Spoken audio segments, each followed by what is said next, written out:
Bagaimana saya tahu untuk siapa saya hidup kalau saya tidak diuji dulu? Kalau saya tidak diuji dulu, ujian itu membuat Anda melihat kemuliaan Allah. Pokoknya ya, apapun keadaan yang Anda hadapi, itu semuanya pasti ada tujuan indah. Jadi kalau kita lagi ngalami sesuatu itu, jangan langsung kita itu menjauh. Kita langsung lari dari Tuhan. Justru kita bawa situasi itu kepada Yesus dan berkata, Tuhan, pakailah ini Tuhan. Aku mau kerjasama dengan Tuhan. Aku gak mau terus-menerus jadi pasiennya sorga. Aku mau jadi mitra. Aku mau jadi partnernya Tuhan. Di dalam situasi keadaan ini, jadikan aku mitra atau partnernya Tuhan Yesus. Use me Lord. Pakailah aku Tuhan dan pakailah keadaan ini Tuhan untuk mendatangkan kemuliaan bagi nama-Mu.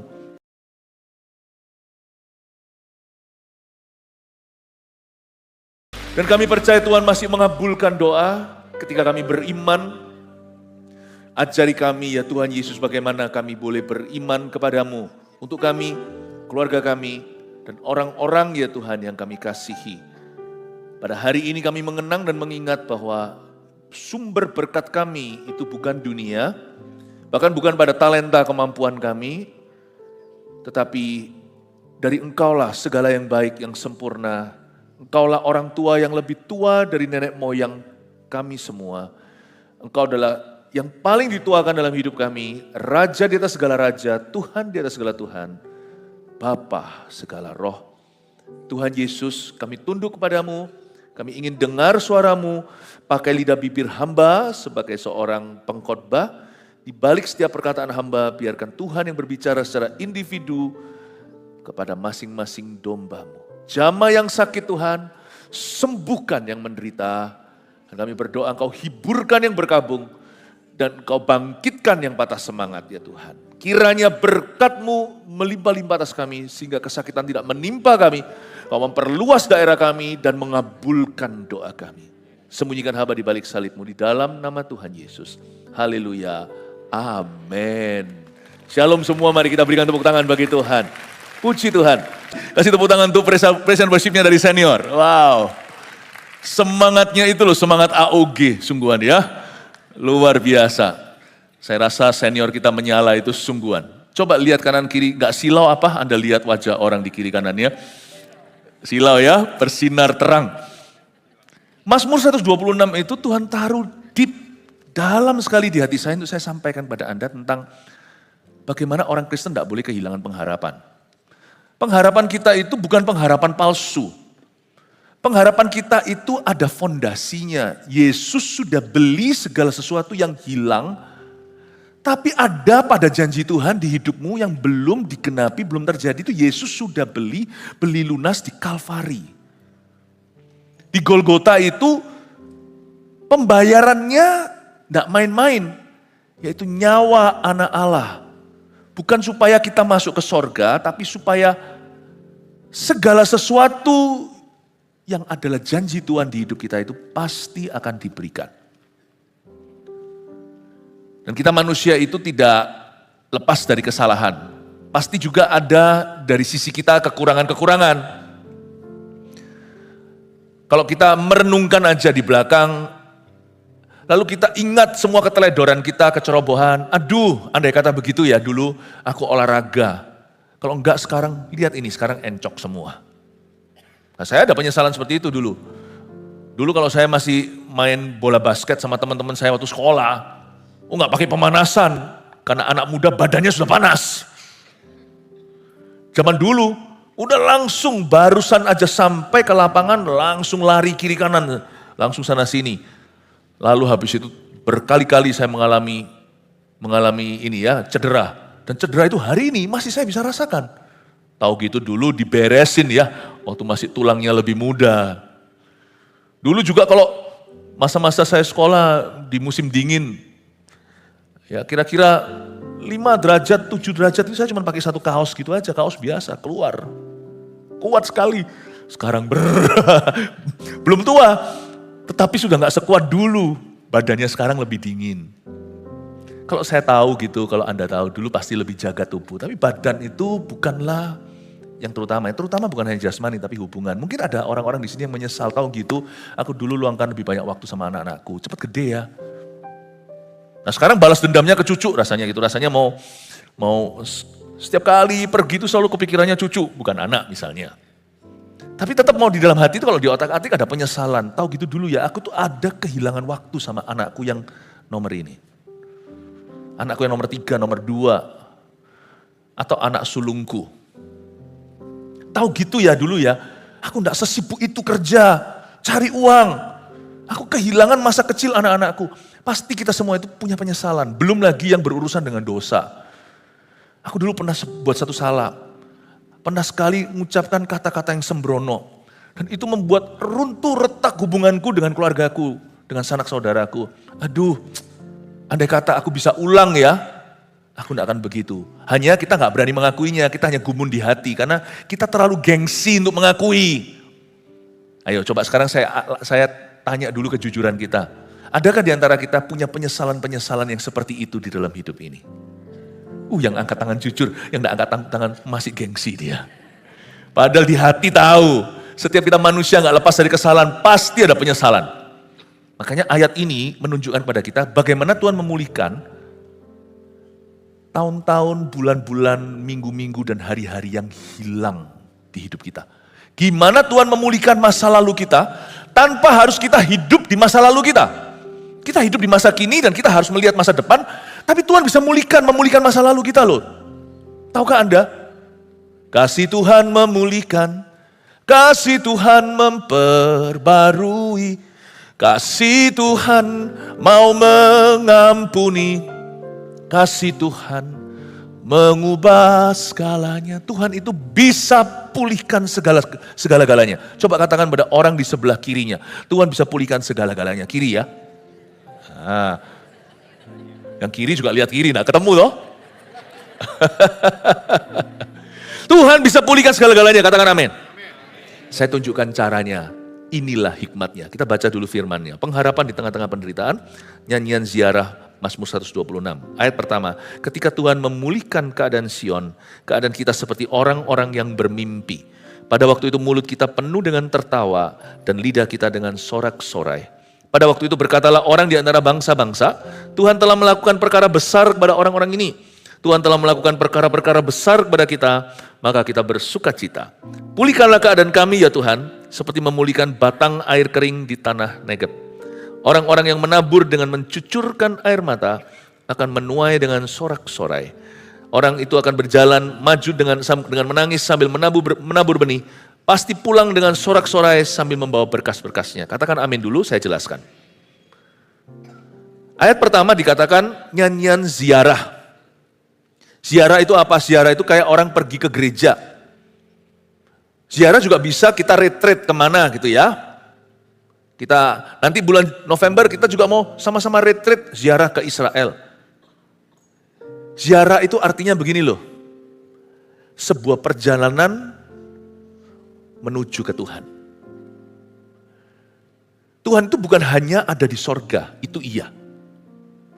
Tapi Tuhan itu sekarang menunggumu di setiap pemulihan yang akan terjadi di hidupmu.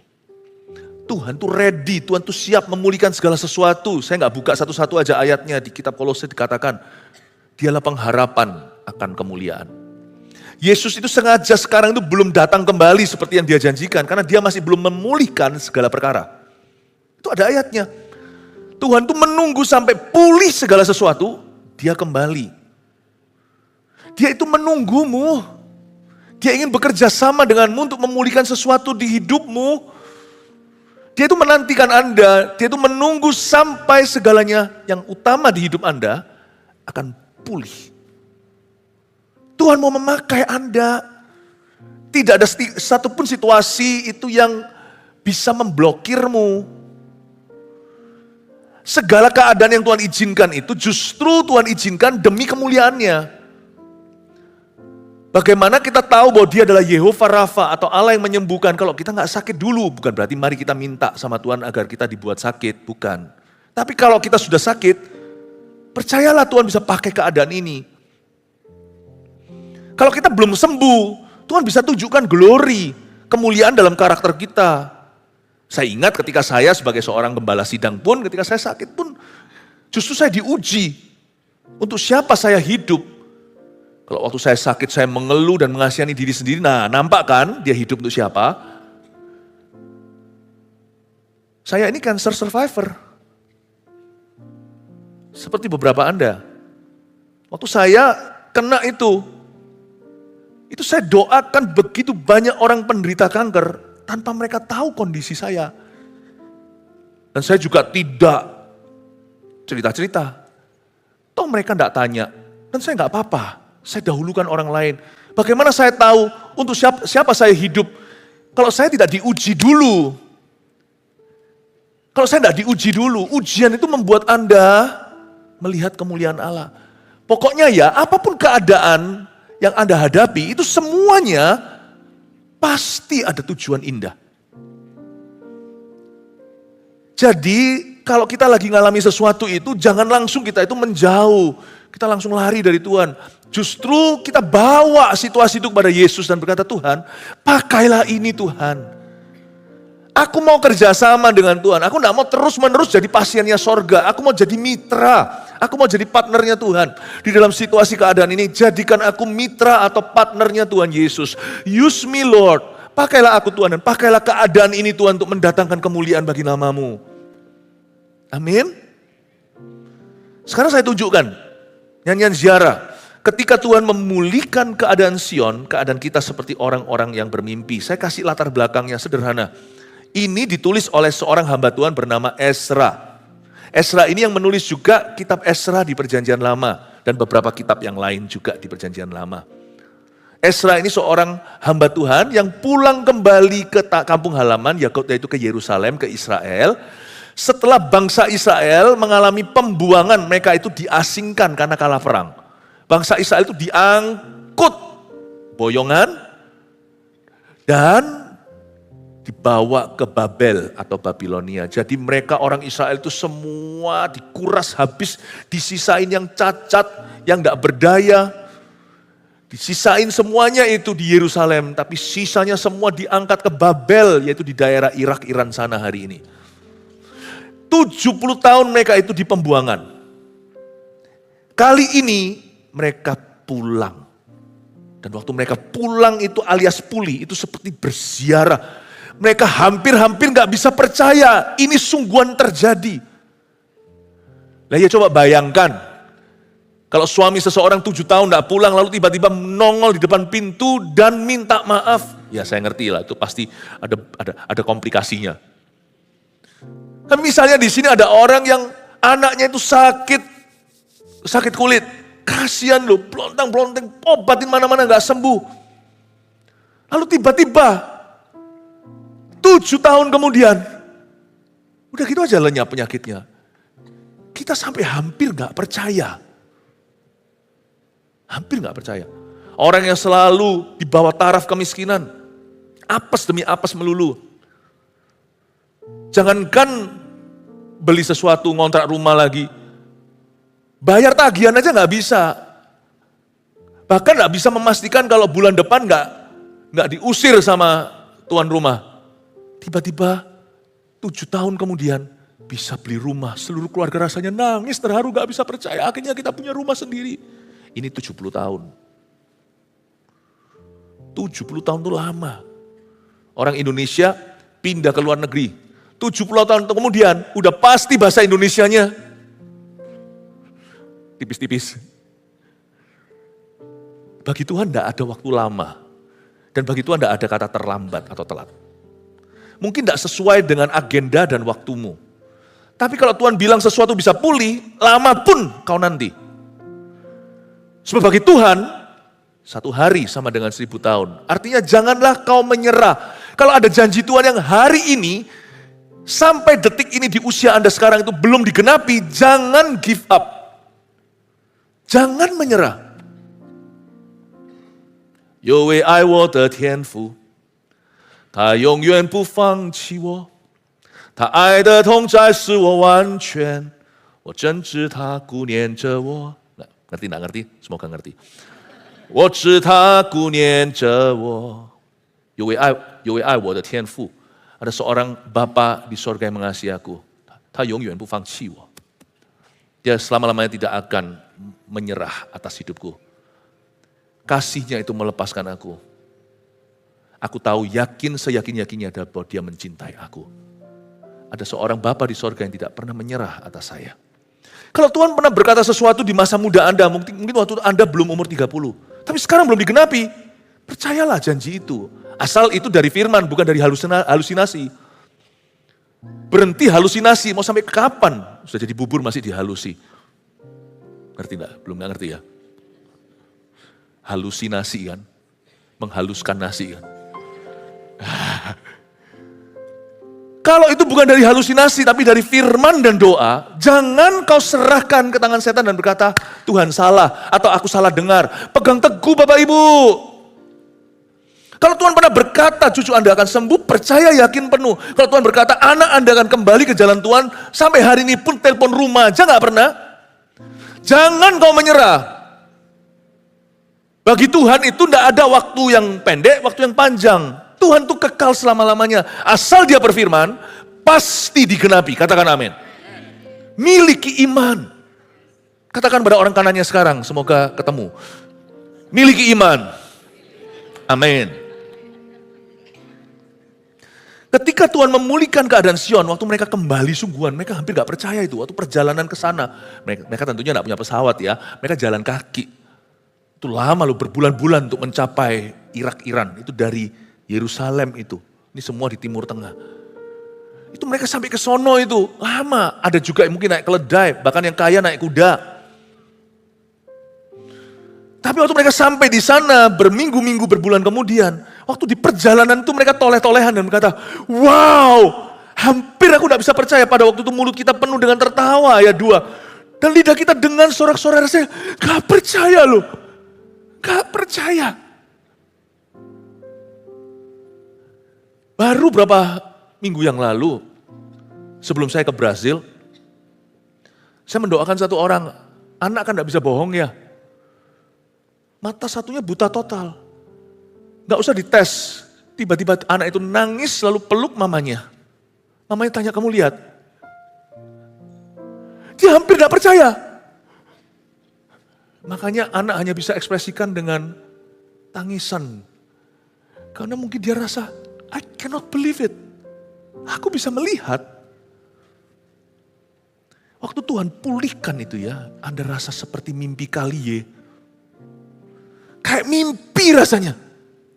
Sungguhan entah, kata orang Surabaya. Cubit-cubit coba, ini mimpi kah? Kalau Anda tidak berani percaya sejauh itu sama Tuhan, belum kenal Tuhan. Tuhan itu dalam bahasa Inggrisnya, too good to be true but it's true. Karena banyak orang itu takut berharap karena dia takut kecewa. Matikan dulu urat kecewanya, berani beriman. Tuhan itu nampak terlalu mustahil, namun ketika Tuhan bekerja, yang mustahil pun terjadi. Katakan amin. Saya tunjukkan gimana caranya kita bisa memulihkan tahun-tahun yang hilang di hidup kita ya. Ketika Tuhan, kita baca ayat pertama sama-sama lalu saya jelaskan dalam secara praktis. 2, 3, ketika Tuhan memulihkan keadaan Sion, keadaan kita seperti orang-orang yang bermimpi. Begini caranya kita bisa memulihkan tahun-tahun yang hilang dalam hidup kita. Yaitu dengan mulai hari ini memperdalam hubunganmu dengan Tuhan Yesus. Mungkin di masa lalu kita punya penyesalan-penyesalan. Sebagian di antara kita penyesalannya gini loh, aku nyesel ya. Kenapa dulu aku gak melayani Tuhan? Tunggu aku tua begini, baru aku kata Tuhan pakailah hidupku kayak seolah-olah memberikan sisa-sisa. Gak apa-apa. Lebih baik telat daripada gak sama sekali. Jangan ada orang di sini ya, misalnya kalau janjian sama orang semoga tepat waktu. Kalau saya sama istri saya selalu punya kebiasaan kalau janji sama orang itu datang lebih pagi.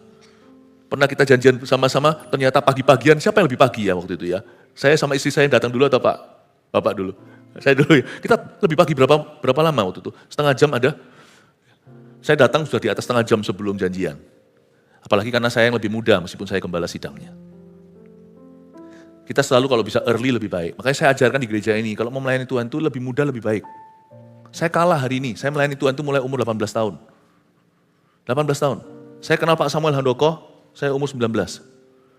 1 tahun setelah saya bertobat. Jadi kami sudah kenal lama sekali di Ungaran waktu itu. Saya menyesal kok enggak kenal Tuhan lebih awal. Lihat anak-anak AOG kita, bukan yang Army of God Cap ya. Yang Army of God ya. Mereka itu umur 14 sudah berapi-api untuk Tuhan. Coba lihat anak-anak, kita punya anak-anak Voltage, Eagle Kids, yang hari Sabtu itu. Lihat aja nggak usah jauh-jauh, mana tadi kameramennya? Ada satu bocah kameramen tadi. Where are you, my friend? Di mana? Di atas. Oh, salah satu. Kayak Sun Wukong. Ya ada, ya bahasa Ibraninya singitan katanya. Ada di atas sana. Itu umur berapa? Saya menyesal. Tapi saya ngomong gini mungkin membuat Anda lebih menyesal. Saya umur 18, 19 saya sudah khotbah. 19. Masa masih ingat khotbah saya yang pertama? Kasih sukacita, kasih iman dan pengharapan. Nah, mungkin kita menyesal dulu kok gak lebih awal melayani Tuhan. Aku kok sekarang memberikan sisa-sisa? Gak apa-apa. Asal sisa-sisa gak apa-apa, asal sungguh-sungguh. Sisa-sisa SS. Sungguh-sungguh SS, gak apa-apa. 2S ini asal ada 2S berikutnya. Gak apa-apa kasih sisa-sisa, asal sungguh-sungguh. Karena itu jangan setengah-setengah di masa tua. Jangan buat keputusan yang salah di masa senja. Sisa pun jadi Tuhan bisa pakai segalanya. Jangan lupa Musa juga kasih sisa-sisa. Musa itu dipakai Tuhan umur 80. Dia sisa sepertiga karena zaman dulu orang hidupnya bisa sampai 100 sekian puluh. 80 tahun pertama itu sungguh-sungguh tidak ada apa-apa. 40 tahun pertama Musa malah justru di Mesir tidak keruan pernah bunuh orang. Tapi karena dia sungguh-sungguh dengan sisa-sisanya. Allah memakai dia sejak gunung Sinai itu dan wajahnya bercahaya. So what sisa-sisa? Emangnya kenapa kalau aku berikan sisa? Untung-untung masih ada sisanya.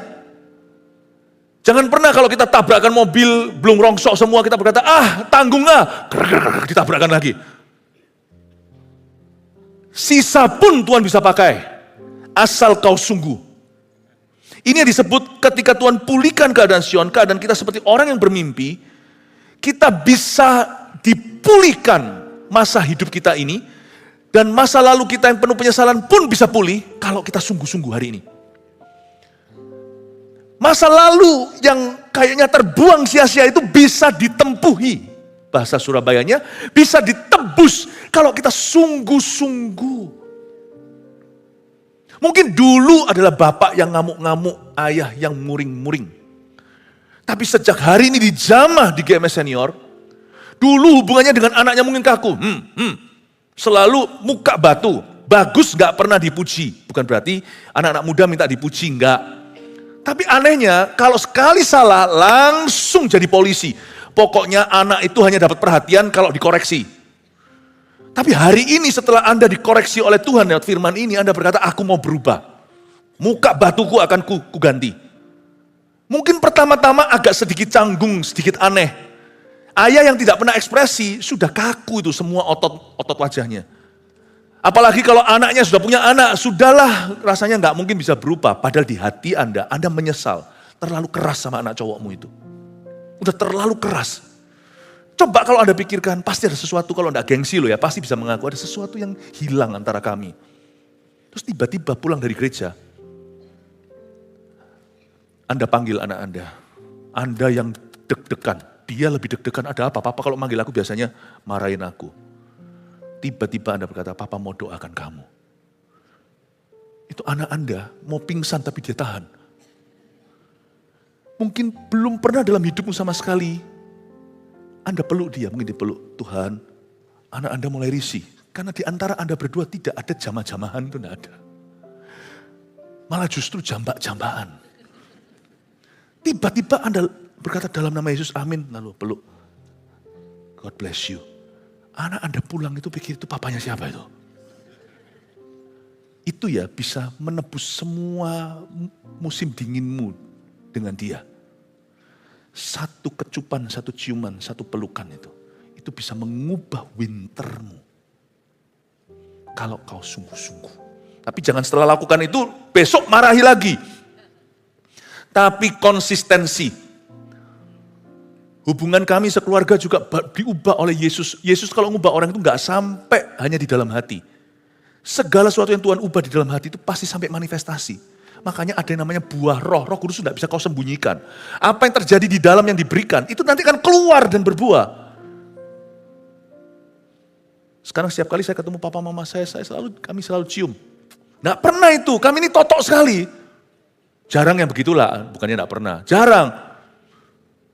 Karena kita ini, kalau cinta itu disimpan, pokoknya saling tahu lah. Nggak cinta masa aku pelihara.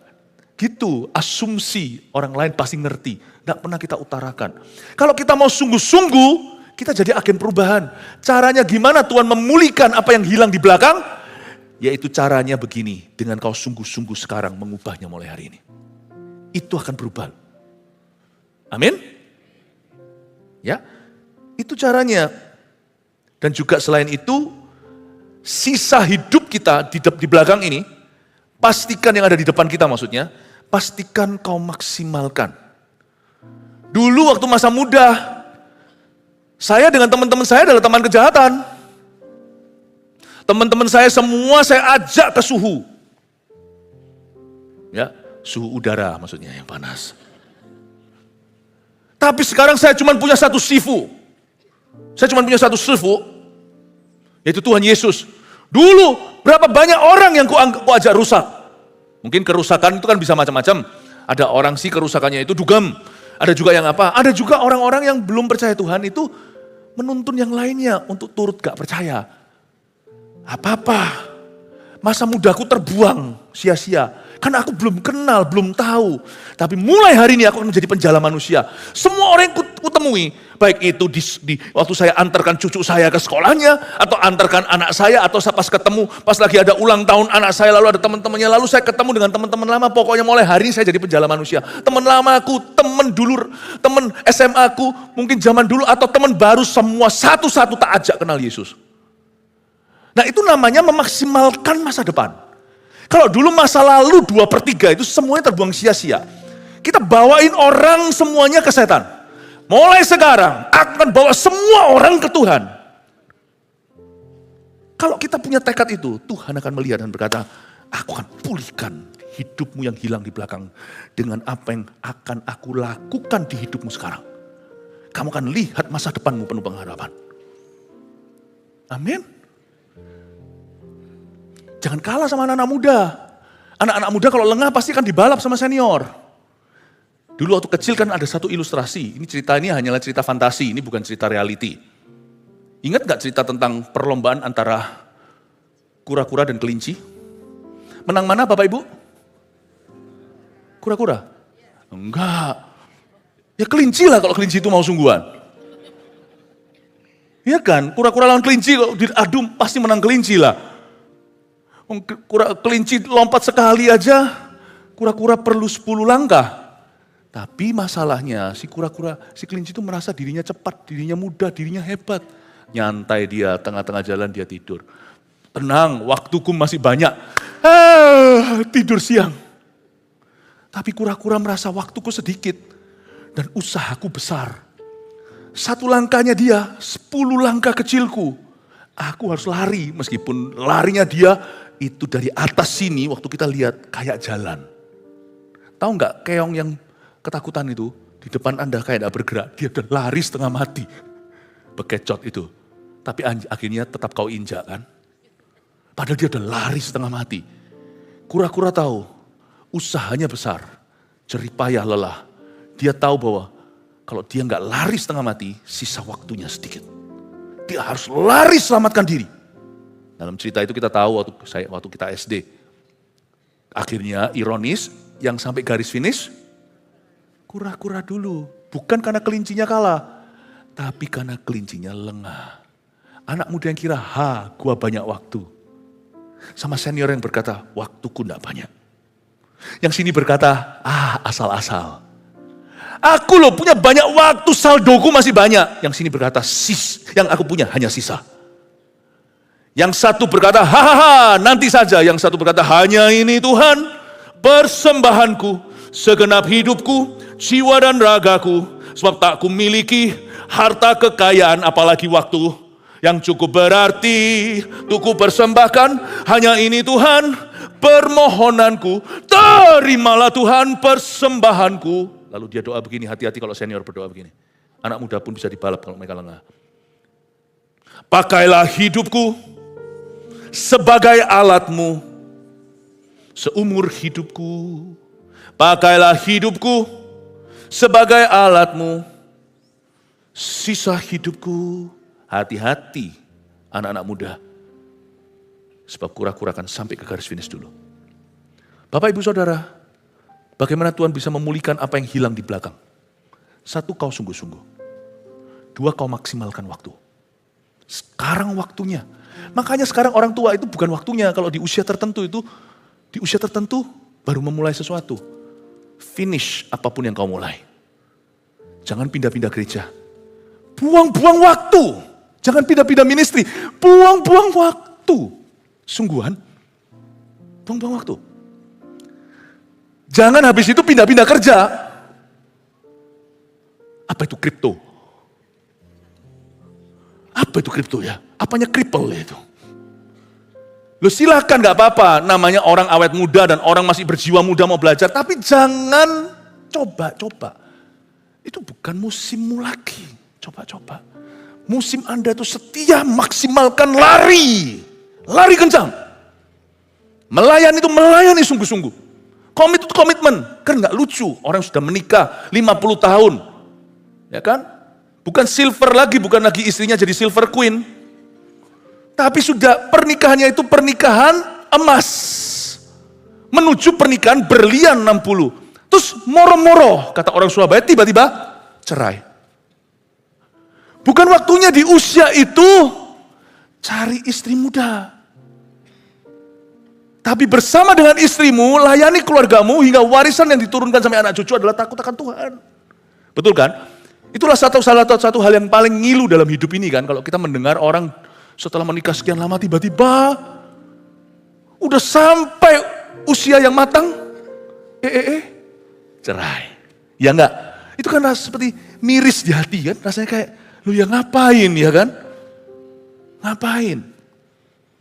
Masa senior bukan masa coba-coba. Bukan masa di mana kau membuat kesalahan baru. Tapi di area yang sama terus buat kesalahan baru enggak apa-apa. Terus belajar untuk memperbaiki. Tapi jangan buat kesalahan yang konyol. Tuhan mau memulihkan. Tuhan tidak mau mulai dari nol. Tuhan mau mulai dari minus-minusmu di masa lalu Anda. Tuhan akan pulihkan itu. Jangan bawa Tuhan kembali ke titik nol. Ayo lari sama Tuhan. Kalau sekarang di usia senior belum dibaptis, cepat Koko dan Cece senior. Cepatlah. Cepatlah. Ditahan semua. Nunggu apa? Baptisan itu sekolah dasar kerajaan sorga. Come on already, cepetan. Itu loh sebelah kaca itu loh. Di situ ada baptisan, ayo masuk ke sana setelah ini. Lalu setelah masuk ke sana ngomong sama Tuhan, jadikan aku turbo Tuhan. Aku akan lari dalam rencanamu. Mulai lihat satu-satu, teleponin teman-teman Anda. Siapa yang masih ada? Siapa yang masih kerja? Siapa di mana? Teleponin, ayo. Ikut Tuhan. Ya Tuhan, pimpinlah langkahku. Ku tak berani jalan sendiri. Sertamu itulah doaku. Ajarku merendahkan diri. Menurut firman-Mu setiap hari. Ketigian. Jadikan pelita dalam cup. Dan mencari domba yang sesat. Itulah kerinduan jiwaku. Dan mencari domba yang sesat. Itulah kerinduan jiwaku. Tidak semua orang digembalakan di gereja yang sama yang memberi penekanan yang sama. Saya tidak yakin teman-teman Anda sebaya ya, yang dulu teman SMA atau teman apa gitu ya, atau teman sekolah dan sebagainya itu pasti diinjili sama anak cucunya, nggak tentu. Nggak semua gereja menekankan. Juga di gereja kita tekankan. Ayo kita harus memenangkan keluarga kita. Dari anak kecil pun di Eagle Kids tadi ditekankan tuh bapak mamanya berapa banyak yang, tapi nggak semua begitu. Jadi pasti ada teman-teman Anda yang sekalipun anak cucunya sudah Kristen, nggak tentu teman Anda sudah diselamatkan. Itulah porsi Anda. Penjala manusia. Lari, my friend. Lari. Ada evangelis tertentu, penginjil-penginjil tertentu dalam tubuh Kristus. Yang mau tidak mau harus usia senior. Karena anak cucu tidak memenangkan mereka. Tidak semua gereja bergerak dengan cara yang sama. Dan gereja kita ini hanya salah satu gereja dari semua gereja yang ada di Indonesia maupun di dunia. Jadi kemungkinan itu porsi Anda yang harus Anda menangkan. Siapa di sini pasti punya teman yang belum dalam Tuhan? Oh, yang lainnya sudah ya. Tugas Anda Bapak Ibu. Amin. Ya. Pada waktu itu mulut kita penuh dengan tawa. Kita lompat aja ayat yang keempat. Pulihkan keadaan kami ya Tuhan seperti memulihkan batang air kering di tanah Negeb. Maka pemazmur ini Esra berdoa. Pulihkan kami. Lalu ayat 5 dan ayat 6 dengan ini saya selesai. Orang-orang yang menabur dengan mencucurkan air mata akan menuai dengan sorak-sorai. Ya, saya kasih kuis ya. Kalau nabur pakai apa? Nabur pakai apa? Pakai air mata. Iya, pakai apa tadi? Orang sebelahnya ngomong apa tadi? Apa Bapak Ibu? Benih, betul. Tapi benihnya itu kan bukan biji semangka kan benihnya ini kan rohani. Orang yang menabur dengan mencucurkan air mata. Jadi kalau nabur itu pakai mencucurkan air mata. Tapi kalau menuai dengan bersorak-sorai. Lanjut ya. Orang yang berjalan maju dengan menangis. Ini air mata. Dia maju sambil menabur. Sambil menabur benih. Pasti pulang dengan sorak-sorai sambil membawa berkas-berkasnya. Pahami sesuatu. Alat nabur itu nangis. Alat nuai itu sukacita. Contoh. Anda mau ajak seorang teman Anda ke pesta. Anda nangis. Ayo ikut aku. Loh, kenapa kamu nangis? Ayo ikut aku. Nggak ada yang mau pergi. Karena alat nuai itu happy. Ci, lu mau kemana Ci? Kok seneng gitu? Kok happy gitu? Ayo ikut yuk. Belum tahu mau kemana, kepingin aku ikut gini. Hidupku penuh depresi, rasanya itu menjanjikan gitu loh. Kamu itu begitu bahagia, bergembira. Mau kemana sih Ci? Ke rumah Tuhan. Oh ikut. Kita mau ajak orang ke restoran. Sambil pegang-pegang perut. Ayo ikut ke restoran ini. Gak berani kita, kenapa? Gak enak ya? Tapi kalau kita perginya bersingkrak-singkrak. Ayo ke restoran ini. Enak-enak sekali. Semua orang mengikuti. Alat nuai itu happy. Tapi kenapa sekalipun kita happy, ada pula orang-orang yang tetap tidak mau ikut sama kita. Untuk kenal Tuhan. Bukan karena mereka tidak mau, karena mereka masih ditawan. Coba lihat tuh kakinya, masih ada borgolnya. Ayo, aku mau. Dalamnya mau, tapi luarnya gak bisa. Gak bisa. Ada aja rintangannya. Pernah enggak Anda merasa, Anda mau pelayanan itu banyak aja rintangannya, tiba-tiba siapa jatuh. Mau apa gimana banget, tiba-tiba ada masalah di tempat kerja. Kenapa ya? Sekalipun aku ajak mereka gak mau. Bukan karena mereka gak mau, mereka gak bisa. Karena mereka masih dibelenggu sama setan, masih ditawan. Caranya gimana kita lepaskan mereka dari belenggu setan? Kita yang masuk ke ruang doa kita. Kita nangis di hadapan Tuhan. Kita taburkan air mata Tuhan. Aku berdoa untuk temanku itu Tuhan. Supaya dia dan keluarganya diselamatkan. Kita yang nangis. Pahami koko cici di senior. Air matamu itu benih. Karena itu jangan sembarang nangis. Don't cry for me Argentina. Jangan nangis yang gini. Aku nangis. Kenapa? Orang itu menjengkelkan. Itu nangis tapi gak nabur. Karena orang-orang yang menyembah berhala juga nangisnya begitu. Nangis tapi gak nabur. Itu air mata tidak diterima. Karena itu kalau orang lain menyakitimu, nangisnya bukan karena mangkel, kesel, karena kita sakit hati. Nangisnya itu gini, Tuhan ini sulit bagi aku. Tapi Tuhan kasih aku kemampuan untuk bisa mengampuni dan mengasihi musuh-musuhku. Aku berkati orang itu yang mengutuki aku dalam nama Yesus. Nangislah, nah itu nabur. Karena nangisnya itu karena firman. Alkitab berkata orang yang berjalan maju dengan menangis, bukan asal nangis, tapi waktu nangis dia maju rohani. Orang yang meratapi diri sendiri tidak maju rohani, itu namanya stagnan jalan di tempat. Pernah lihat gak orang lari di tempat? Gak kemana-mana. Ya itulah orang-orang yang nangisnya mengasihani diri sendiri. Orang yang menangisnya karena takut, semata-mata takut. Aduh, anakku sekarang goncang bisnisnya, sebentar lagi harus pilot, harus bangkrut. Dia nangis, aduh Tuhan.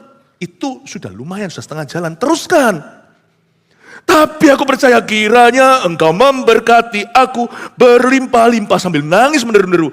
Dan memperluas daerahku. Pakai iman itu maju, tapi kalau nangisnya itu kalah. Nangisnya itu ketakutan, panik, kalap dan berkata aku bisa apa. Tuhan pun gak bisa apa-apa, apalagi yang kayak gini nangisnya. Kenapa? Why does the sun go on shining? Why? Kenapa Tuhan aku melayani Tuhan? Kenapa Tuhan kami satu keluarga ya Tuhan? Kami sungguh-sungguh kenapa kau izinkan? Nangisnya marah-marah sama yang Maha Kuasa. Nangisnya itu mengeluh kesah. Tapi gak ada iman, ya gak maju. Kita hanya nangisnya itu mengapa. Blaming, salahkan Tuhan. Wahai kenapa kau izinkan? Lalu kita tuding sorga. Kalau perlu kita dobrak pintunya. Kenapa kau tega ya Tuhan Yesus? Kalau Tuhan Yesus sudah di sini pasti sudah dikebukin. Kenapa kau izinkan? Nangis kayak gitu, nangis murtad. Kelihatannya kayaknya kasihan, nangis tapi dia memberontak. Itu gak maju, itu mundur. Tidak ada ayatnya yang mundur dengan menangis akan pulang membawa berkasnya. Tapi yang maju, pastikan tangisanmu membuat kerajaan Tuhan maju, membuat imanmu maju. Kalau saya lihat teman saya, keluarga saya, siapa yang masih dibelenggu setan, saya nangis. Saya akan menangis dan berdoa, Tuhan, aku minta jiwanya Tuhan. Di dalam nama Yesus Tuhan, aku tahu orang itu mau kok. Orang itu bisa. Sebenarnya orang itu mudah, tapi ada sesuatu yang gandoli dia. Aku minta Tuhan, aku minta kau selamatkan nyawanya. Dalam nama Yesus nangis saya. Saya akan nuai. Inilah caranya Tuhan memulihkan apa yang ketinggalan di belakang. Pakai air mata Anda dengan bijaksana. Air mata kita ini 1 gramnya lebih mahal dari emas. Karena kalau dijawab Tuhan, terjadi kebangunan rohani yang luar biasa. Amin Bapak Ibu Saudara. Siapa di sini mau kontrakkan air matanya untuk Tuhan? Oke, puji Tuhan. Ngomong kanan kirinya sekarang. Pasti ketemu kalau kanan kiri. Katakan, don't cry for me, Argentina. Amin Bapak Ibu Saudara. Saya juga tidak pernah akan izinkan orang lain menangisi saya. Untuk sesuatu menangis, tidak pernah. Saya tidak mau bahasa anak muda sekarang, lebay. Kalau itu sesuatu tentang saya tidak akan mencuri perhatian. Tapi kalau itu tentang orang lain, saya pasti akan curi perhatianmu. Doakan. Ini sekarang apa yang saya promokan sekarang? Apa produk saya? Coba Anda tebak. Apakah saya suruh Anda mendoakan saya, menangisi saya? Tapi saya kan sekarang promokan produk saya kan jelas. Saya sedang bicara tentang teman Anda yang gak bisa angkat bicara. Karena mungkin Anda belum menyadari atau menyadari tapi belum berani. Saya mewakili mereka. Orang-orang yang Anda kenal tapi saya gak kenal. Teman-teman Anda yang belum diselamatkan atau anggota keluarga. Saya mewakili mereka, saya yang sekarang angkat bicara. Tolongi mereka. Sekarang saya angkat bicara, tolongi mereka. Nangislah untuk mereka. Tuhan akan menjawab doamu. Anda akan melihat di masa-masa kini.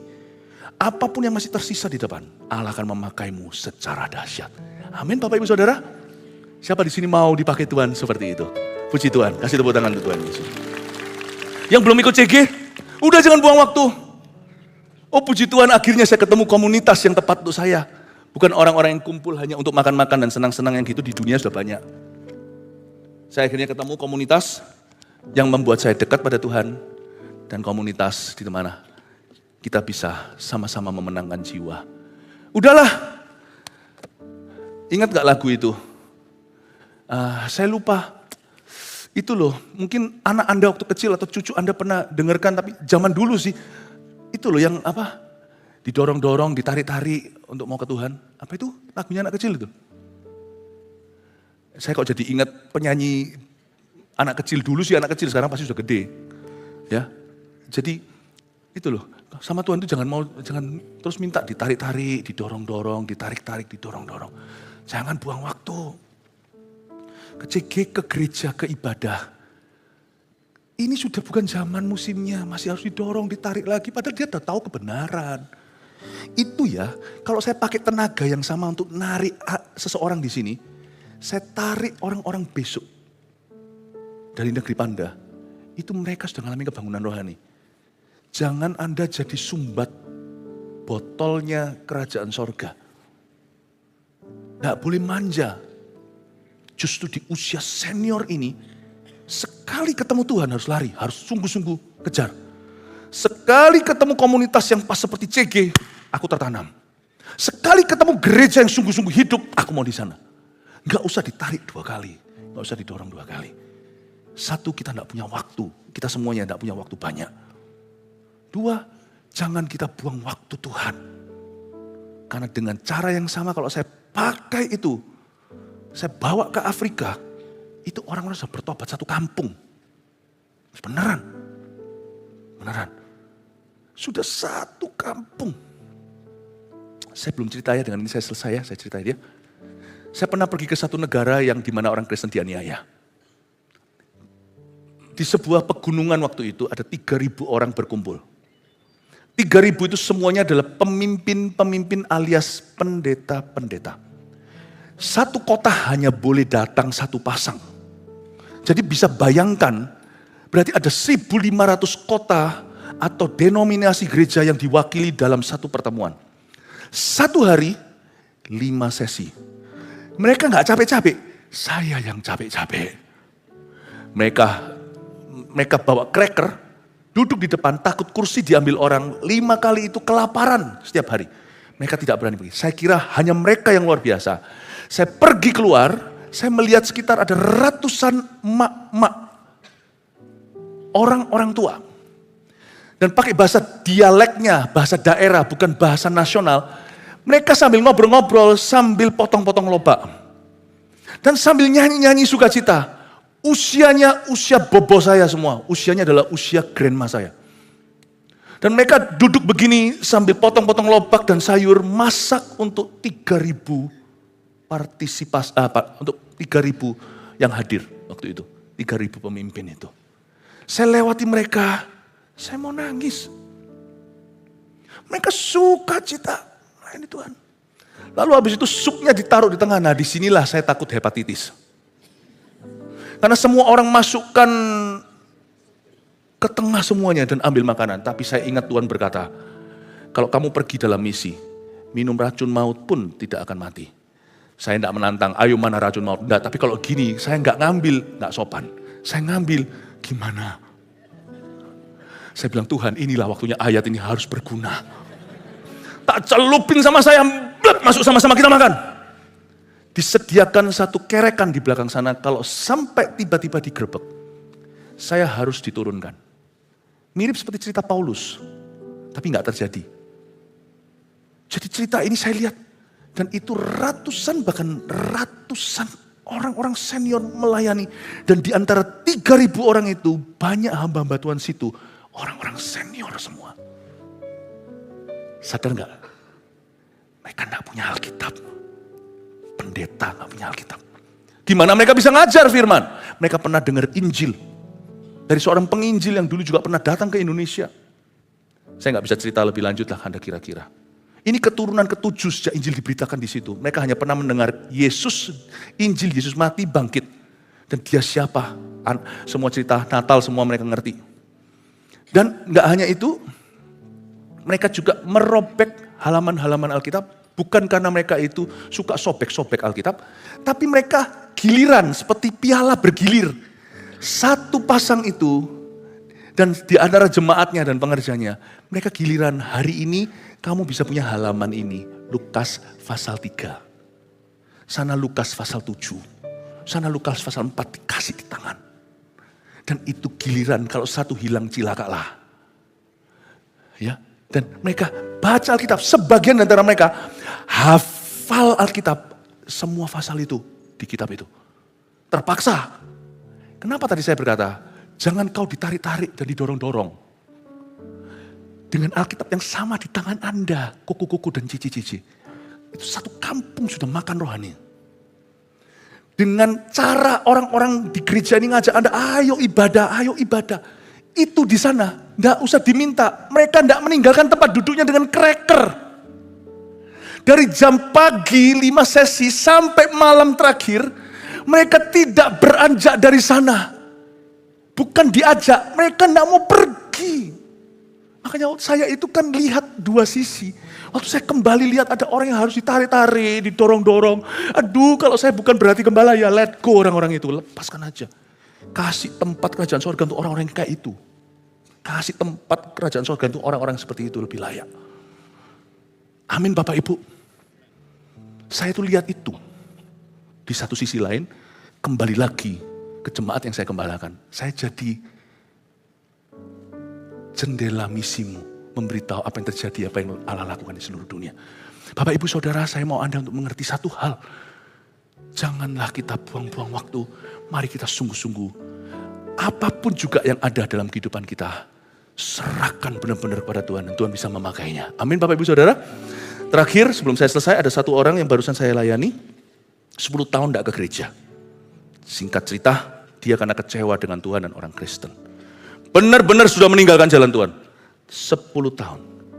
Saya melihat sendiri, ketika dia datang ke gereja kita dipulihkan. 4 bulan terakhir hidupnya, 4 bulan terakhir. Dikembalikan semua yang hilang 10 tahun itu. Dalam keluarganya, dalam pekerjaannya, dalam hidupnya, dalam tujuannya. Saya melihat sendiri dalam 4 bulan. Ayat ini bukan teori. Saya sebagai gembala melihat berkali-kali ini diulangi dalam kehidupan orang. Orang itu yang berkata, Tuhan, aku sudah buang waktu sekian di belakang. Dan kalau dia berkata, aku mau sungguh-sungguh, Tuhan langsung tangkap janjinya. Dan hari-hari ke depan itu seperti percepatan. Saya berdoa, Koko-koko dan cici-cici senior, semuanya sungguh-sungguh dipakai Tuhan mulai hari ini. Yang percaya katakan amin. Mari kita semua bangkit berdiri. Terima kasih Tuhan.